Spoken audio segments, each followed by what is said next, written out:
Donc vu qu'on est en position toujours le Nexus 4 et l'iPhone 5, on a profité pour faire un test de Google Now et de Siri, donc les deux assistants vocaux, voilà. sur chacun des dernières versions. Donc l'iPhone 5 avec la dernière version d'iOS et le Nexus avec la dernière version d'Android. Donc depuis Android 4.0 Ice Cream Sandwich, donc il y a une barre de navigation qui est apparue donc sur les terminaux Nexus. Et donc grâce à cette barre de navigation, hop, on a un appui long, suffit et on accède à Google Now.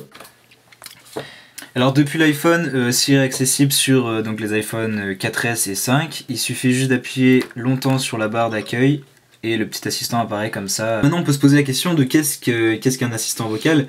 Alors ce qu'il faut savoir, c'est que d'abord chez Apple, Siri est en version bêta, donc en cours de développement, même s'il est beaucoup soutenu par les ingénieurs d'Apple.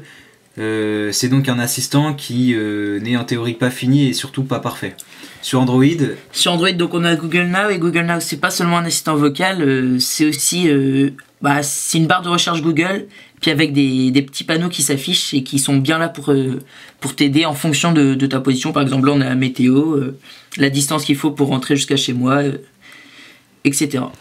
Donc avec Google Now donc, qui est mise à jour, donc là avec Android 4.2 il y a une nouvelle mise à jour qui est sortie, donc c'est disponible pour tous les terminaux sous Jelly Bean. Et donc avec cette nouvelle mise à jour en plus on a accès à un widget, donc ici on a le widget, et le widget il affiche les différents panneaux qui vont être affichés dans Google Now mais en grand. Donc là ici voilà ces deux là on va les retrouver en plus gros et en plus détaillé dans le vrai Google Now. Donc alors ce qu'il faut savoir c'est que les ordres sont en moitié robotique sur Google Now. Alors météo van. Alors que sur iOS, les ordres sont beaucoup plus instinctifs. Quel temps fera-t-il demain à Vannes? Donc là, ça va nous donner à peu près le même panneau. Bon, un peu plus précis sur voici les prévisions sur Google. Pour Vannes de demain. Ouais, donc en fait là, ce qu'on peut retrouver, c'est que sur iOS, cette partie-là, qui est en fait la partie là de Google Now, et que si je veux avoir la partie plus précise, il faut que je dise quel temps fera-t-il aujourd'hui à Vannes. Et dans ce cas-là, j'aurai vraiment un panneau complet avec Voici le temps Vannes d'aujourd'hui. Avec les différentes heures. Donc en fait, c'est différents ordres qu'il faut donner sur iOS, alors que sur Android, tout est... Et il y a un avantage sur Google Now quand même, c'est les panneaux. Et donc là, par exemple, les panneaux, on a préchargé, donc mettre en fonction de notre position la météo. Et ça nous affiche déjà un début de panneau de ce qu'on va retrouver. Et là, si on clique dessus, hop, ça nous met directement météo. Et là, ça nous met la météo de la région Bretagne en général, je crois. Enfin voilà. Alors après, un ordre assez simple, ce serait de mettre l'alarme demain pour 9h. Réveille-moi demain à 9h. Donc là on voit vraiment que c'est quelque chose, c'est une phrase quoi, c'est vraiment quelque chose de beau quoi. C'est programmé pour 9h. Alors que sur Google Now on pourra tout essayer, ça marchera pas. Attendez, je vais recommencer. Mettez, hop là. Réveille-moi demain à 9h. Bon, déjà il capte 9h. Réveille-moi demain à 8h30. Voilà. Oui, il me mettra pas de réveil, on aura beau dire. Hop. Alarme à 9h demain. Oh, oui. Alarme à 8h30.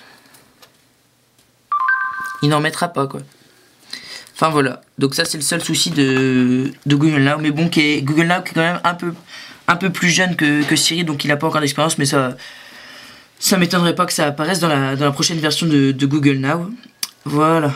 Hop, on va revenir. Base. Ouais. Hop. Voilà. Alors donc après, pour ce qui est des messages, par exemple, sur iOS, on peut toujours donner des ordres très simples et très instinctifs, en fait, des vraies phrases en français. Envoie un message à Romain Morvan et dis-lui que j'arrive. Et donc là, bon, je sais pas si ça va marcher, mais normalement, il marche assez bien. Je ne trouve pas de Romain Morvan dans votre carnet d'adresse. Utiliser. Contact vouliez-vous parler? On parle de Romain Morvan, donc là, il faut juste... message à Romain Morvan. Voilà, envoyer. Ça marche, je l'envoie. Et donc voilà, là c'est très instinctif, en fait il suffit juste de dire des phrases simples et il comprend. Alors que sous Google Now, on aura un petit problème, donc on aura beau dire envoie un message à Romain Morvan et dis-lui que j'arrive. Et là il va comprendre, juste envoyer un message. Donc du coup le corps du message sera à Romain Morvan et dis-lui que j'arrive. Ce qu'il faut faire sous Google Now, c'est toujours un peu robotique, c'est texto Romain Morvan. Ça va mon gars? Et donc là, ça affiche vraiment quelque chose de propre. Donc là, ça nous affiche un beau panneau. Hop, on fait envoyer le message et voilà, c'est envoyé. Qu'est-ce qu'on pourrait dire ensuite pour les appels? Donc pareil, pour les appels, ça affiche de beaux panneaux avec Google Now. On peut essayer aussi avec iOS, vas-y. Appel Romain Morvan. J'appelle Romain Morvan sur son téléphone portable.